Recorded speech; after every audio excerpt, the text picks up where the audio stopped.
সম্মানিত দর্শক, আসসালামু আলাইকুম। মিনিমাল ক্যানভাসে আপনাদের স্বাগতম। আজকে নতুন একটি ভিডিও নিয়ে হাজির হলাম আপনাদের সামনে। আজকের ভিডিওতে আমি দেখাবো একটি সোশ্যাল মিডিয়া পোস্ট। এই ধরনের সোশ্যাল মিডিয়া পোস্ট বা অ্যাড ডিজাইন কিভাবে খুব সহজে করতে হয়, এই বিষয়টা এই ভিডিও দেখলে আপনি সম্পূর্ণরূপে বুঝতে পারবেন এবং কিভাবে প্রফেশনালি এই কাজকে সেভ করবেন বা এক্সপোর্ট করে জেপিজি ফাইলে পরিণত করবেন, সম্পূর্ণ বিষয়টি এই ভিডিওতে দেখতে পারবেন। কাজে ভিডিওটি মনোযোগ সহকারে দেখুন, একটু স্কিপ করবেন না। সেই সঙ্গে এই চ্যানেলে নতুন হয়ে থাকলে চ্যানেলটিকে সাবস্ক্রাইব করে পাশে থাকা বেল আইকনটিকে অল করে রাখুন, তাহলে নতুন ভিডিও পাবলিশ হওয়ার সাথে সাথেই সবগুলো ভিডিও পৌঁছে যাবে আপনার কাছে। তাহলে আর কথা বাড়াবো না, চলুন শুরু করি আজকের ভিডিও।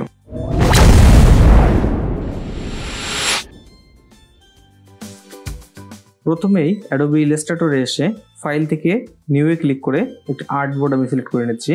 এখানে 1080 পিক্সেল 1080 পিক্সেলের আর্টবোর্ডটি সিলেক্ট করে আমি ওকে করে দিলাম। তাহলে এই আর্টবোর্ডে আমি আজকের ডিজাইনটি সম্পূর্ণ করব। তো ডিজাইনটি করার জন্য আমার এই ডিজাইনের জন্য প্রয়োজনীয় এলিমেন্টগুলোকে নিয়ে আসতে হবে। আমি আমার এলিমেন্টগুলো নিয়ে আসছি। এখানে লোগো এবং অন্যান্য বেশ কিছু এলিমেন্ট আছে। আমি সবগুলো এলিমেন্টকে অ্যাডোবি ইলাস্ট্রেটরে ওপেন দিচ্ছি। এগুলো ওপেন হয়ে গেলে এগুলো লিঙ্ক করা আছে, এই লিঙ্কটাকে আমি এমবেড করে দিচ্ছি। এরপর আমি টেক্সটটাকে নিয়ে আসছি। এখানে একটি টেক্সট আমি লিখে রেখেছিলাম, এই টেক্সটটাকে কপি করে অ্যাডোবি ইলাস্ট্রেটরে এসে আমি দিয়ে দিচ্ছি। এর ফন্টটাকে পরিবর্তন করে আমি এখান থেকে সুতোর নিয়ে যে ফন্ট দিয়ে দিলাম। এরপর আমি এটি কিউআর কোড নিয়ে আসছি। কিউআর কোডটাকে আমি রেখে দিচ্ছি।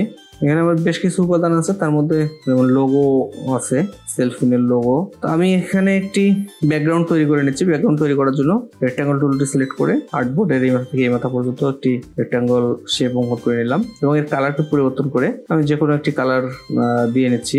আমি এখানে এটিকে একটি গ্রেডিয়েন্ট কালার দিব।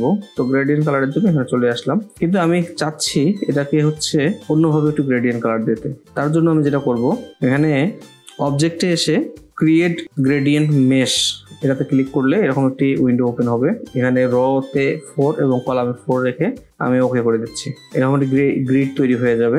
এই গ্রিডের পয়েন্টগুলো অনুযায়ী আমি এর কালারকে পরিবর্তন করতে পারবো। তাহলে এটিকে সিলেক্ট করে প্রথমে আমি এটি কালার দিয়ে নিচ্ছি। এরপর যে পয়েন্টগুলোর কালার আমি চেঞ্জ করতে চাই সেই পয়েন্টগুলোকে সিলেক্ট করে এখানে আমি শিফট ধরে সিলেক্ট করতেছি। সিলেক্ট করে কালারটাকে পরিবর্তন করে সেই কালারটা দিয়ে নিচ্ছি এবং আরও মাঝখানের যে পয়েন্টগুলোকে আমি কালার চেঞ্জ করতে চাই সেইগুলোকেও আমি ক্লিক করে ধরে ধরে কালার চেঞ্জ করে দিচ্ছি। এভাবে কালার চেঞ্জ করলে ব্যাকগ্রাউন্ডটির লুকটাকে অসাম লাগে। আমি মাঝখানের পয়েন্টের কালারটাকেও পরিবর্তন করে দিলাম। এরপর লোগোটাকে বসাবো। তো লোগোটা এখানে আমার একটি পিএনজি ফাইল। তো এটাকে আমি ইমেজ ট্রেস করে ভেক্টর করে নেব। আমি ইমেজ ট্রেস করে এখানে এক্সপান্ড করে নিলাম এবং এর হোয়াইট ব্যাকগ্রাউন্ডটিকে রিমুভ করে দিলাম। আশা করি ইমেজ ট্রেসের এই বিষয়টি আপনারা সবাই জানেন। লোগোটিকে নিয়ে এসে আমি উপরে বসিয়ে দিলাম। আমি আর্টবোর্ডে সমান করে একটি শেপ নিলাম। আমি এটাকে অফসেট করে এখানে 50 পিক্সেল -50 পিক্সেল দিয়ে নিচ্ছি। তাহলে এটা অফসেট হয়ে ভিতরের দিকে 50 পিক্সেল একটি শেপ তৈরি হবে। এই শেপটাকে আমি মেক গাইড করে দেবো। তাহলে আমি পরবর্তীতে যে ডিজাইনগুলো করব এই গাইডের বাইরে আমি রাখবো না, অর্থাৎ এটা আমার গাইডলাইন হিসেবে কাজ করবে। এরপর আমি এই ফোনের যে স্ক্রিনটা আছে দেখতে পাচ্ছেন, এই ফোনের স্ক্রিন সমান করে একটি ফোন এখানে তৈরি করব। তার জন্য আমি একই মাপে একটি রেক্ট্যাঙ্গেল নিচ্ছি। এই রেক্ট্যাঙ্গেল শেপটির কর্নারগুলোকে আমি রাউন্ড করে দিলাম এবং একটি স্ট্রোক কালার দিয়ে নিলাম। এই স্ট্রোক কালারটিকে আমি পরিবর্তন করব রিয়েলিস্টিক মোবাইল শেপের মতো যত লাগে। এজন্য আমি গ্রেডিয়েন্টে চলে আসলাম। স্ট্রোককে সিলেক্ট করে প্রথমে স্ট্রোকের কালারটিকে গ্রেডিয়েন্ট করে দেব। এরপর এই অপশনটিকে চেঞ্জ করে মাঝখানের এই অপশনটি করে দেব, এই কর্নারের অপশনটি করে দেব। তাহলে দেখতে পাচ্ছেন এটি একটি সুন্দর গ্রেডিয়েন্ট শেপ হয়ে গেছে। এরপর আমি কালারটাকে অ্যাডজাস্ট করে নিচ্ছি মোবাইলের বডির মতো যাতে রিয়েলিস্টিক লাগে, এজন্য আমি যতটুকু অ্যাডজাস্ট করা লাগে আমি করে নিচ্ছি।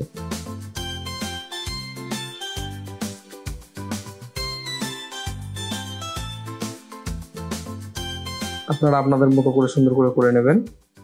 এরপর মোবাইলের ঠিক মাঝখানে একটি পাঞ্চ হোল দেবো, অর্থাৎ ক্যামেরার যে অপশনটা এটা দিয়ে দেবো। এটাকে আমি একটি ইরেজ টুল দিয়ে সুন্দর করে অঙ্কন করে নিলাম এবং এটাকে রিয়েলিস্টিক করার জন্য আমি এটির শেপকেও এভাবে রাখলাম। সেই সঙ্গে এটাকে স্টককে ছোট করে দিয়ে এটাকে আবার কপি করে কন্ট্রোল সি দিয়ে কপি করে কন্ট্রোল এফ দিয়ে পেস্ট করে সেটাকে ছোট করে দিলাম। এখানে দুটো শেপ তৈরি হলো।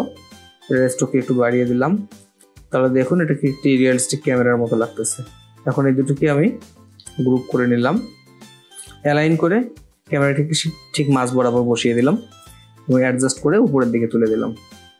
এরপর এই স্ক্রিনটাকে এই ক্যামেরার মাঝখানে বসাতে হবে। তার জন্য আমি স্ক্রিনটাকে মোটামুটিভাবে এটার উপরে বসিয়ে এর উপরে ঠিক এই ক্যামেরার সমান করে একটি শেপ নিয়ে শেপটিকে ওই স্ক্রিনের উপরে বসিয়ে এটাকে ক্লিপিং মাস্ক করে দিলাম। এরপর অ্যাডজাস্ট করে একদম এর সমান করে বসিয়ে দিলাম। আমার মোবাইলের কাজ কমপ্লিট। এরপর ডিজাইনের অন্যান্য উপাদানগুলোকে আর্টবোর্ডের মধ্যে নিয়ে আসছি। কিউআর কোডটাকে এর উপরে বসিয়ে দিলাম।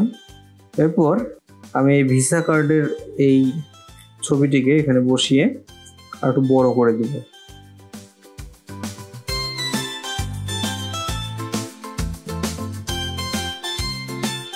দেখুন এটাকে কিভাবে এক্সপান্ড করতেছি।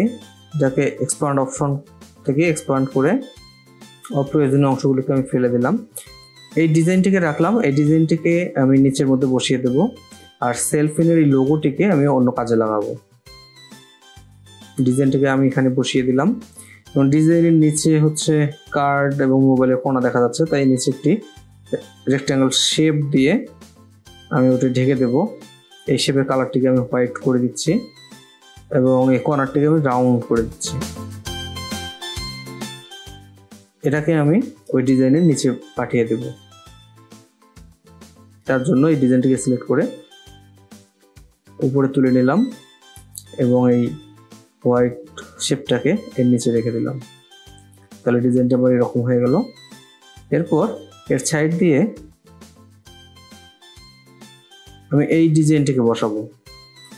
এখানে যে সিটির যে ডিজাইনটি আছে এটিকে বসাবো। এটিকেও আমি ইমেজ ট্রেস করে এক্সপ্যান্ড করে নিলাম এবং সেই সঙ্গে এই ব্ল্যাক কালারটিকে আউট করার জন্য আমি ম্যাজিক টুল দিয়ে ধরে ডিলিট করে দিলাম। তাহলে আমার শুধু হোয়াইট কালারটা পেয়ে গেছে। এরপর ডাইরেক্ট সিলেকশন টুল দিয়ে বাকি ডিজাইনগুলোকে আমি ডিলিট করে দিচ্ছি, শুধু আমি এই ডিজাইনটিকে রাখবো। এটার কালারকে আমি পরিবর্তন করে ব্ল্যাক করে দিচ্ছি। এটাকে আমি এখানে বসিয়ে দিচ্ছি এবং এর অপাসিটিকে আমি কমিয়ে দেব এবং মাল্টিপ্লাই করে দিলাম। এরপর এই ডিজাইনটিকে নিয়ে এসে ঠিক এর উপরে বসিয়ে দিব, বড় করে এই নেটওয়ার্ক সিম্বলটার সমান করে এখানে বসিয়ে দিচ্ছি। তাহলে আমার নিচের ডিজাইনটি কমপ্লিট হয়ে গেছে। এখন মাঝখানের লেখাগুলো বসাবো, তার জন্য এই লোগোটি মাঝখানে রেখে দিলাম এবং এইখানে এই লেখাটিকে নিয়ে এসে এই লেখাটিকে আমি রাইট অ্যালাইন করে নিচে বসিয়ে দিচ্ছি আর উপরের এই লেখাটিকে আমি এটাকেও রাইট অ্যালাইন করে নিচ্ছি এবং কেটে কেটে যেটুকু অংশ আমার লাগতেছে সেইটুকু অংশকে আমি ডিজাইন করে নিচ্ছি।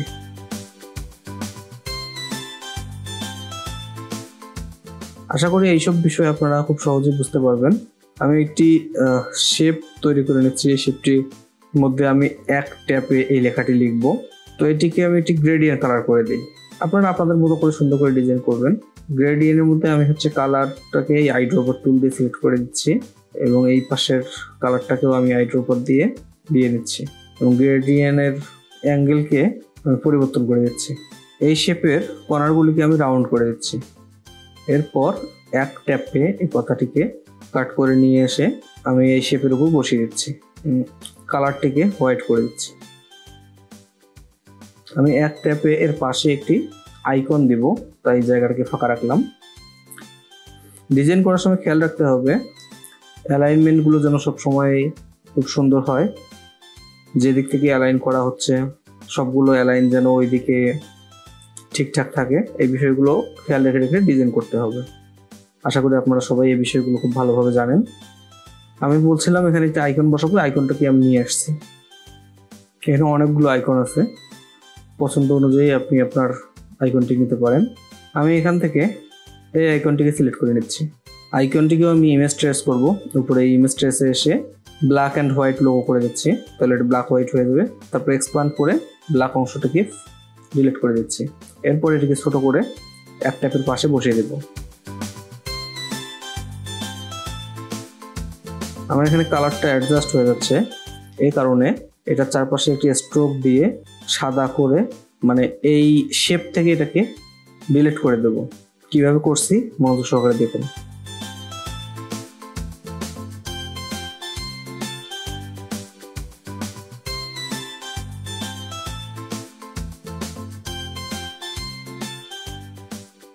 এই শেপ এবং এটিকে একসঙ্গে সিলেক্ট করে শেপ বিল্ডার টুল দিয়ে আমি বাকি অংশগুলোতে সব ডিলিট করে দিচ্ছি এবং আমার আগেই কপি করে রাখা আইকনটি আবার পেস্ট করে দিলাম। এখন এই হাতের ভিতরের অংশটিকে আমার সাদা দেখাতে হবে, তার জন্য আমি পেন টুল দিয়ে হাতের ভিতরের অংশটিকে একটু পাত করে নিচ্ছি।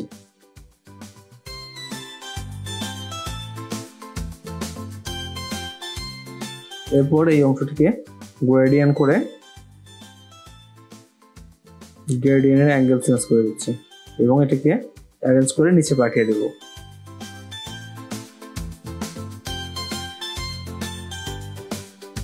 দেখুন ডিজাইনটি আমার সম্পূর্ণ তৈরি হয়ে গেছে। খুব সহজেই এই ধরনের ডিজাইন আপনারা তৈরি করতে পারেন। এখন আমি দেখিয়ে দিচ্ছি কিভাবে এটিকে সেভ করবেন। সেভ করার জন্য এক্সপোর্টে এসে এক্সপোর্ট অ্যাজ ক্লিক করে এখানে জেপিজি সিলেক্ট করে এখানে একটি নাম দিয়ে যে ফোল্ডারে সেভ করতে চান সেই ফোল্ডারে থেকে ওকে করে দেবেন। এখানে RGB সিলেক্ট থাকবে, এখানে আদার থেকে আপনি হাই রেজুলেশন করে দেবেন এবং কোয়ালিটি 10 করে জাস্ট ওকে করে দেবেন, তাহলে এটি জেপিজি ফরম্যাটে সেভ হয়ে যাবে। এটা যে কোনো সোশ্যাল মিডিয়া অ্যাপে ইউজ করতে পারবেন। তাহলে এই ছিল আজকের ভিডিও। সম্পূর্ণ ভিডিওটি দেখার জন্য ধন্যবাদ। আল্লাহ হাফেজ।